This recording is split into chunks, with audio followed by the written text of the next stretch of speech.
Ortaokulda. Ama işte orada da şöyle bir zorluk var. Ben de açıkçası iyi değildim. Tabii. Mecburen müzik dersi alıyorsun.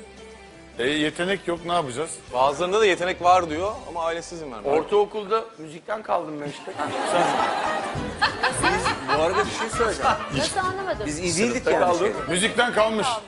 Sınıfta kaldım. Müzik dersinde iyi değildik ki biz. Notaları yazıyorduk.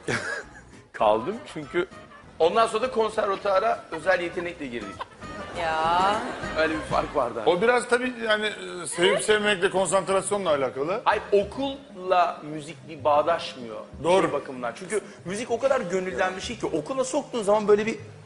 Ya şimdi Yo, ne yapacağız? Hayır canım, o tamamen öğrenci değil. Ama şeyle alakalı.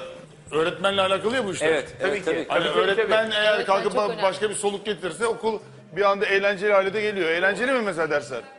Yani ben bir hafta keman çalıyorum onlara, bir hafta bağlama çalıyorum, işte. bir hafta Ay ne flüt güzel, çalıyorum. böyle bir- Bravo!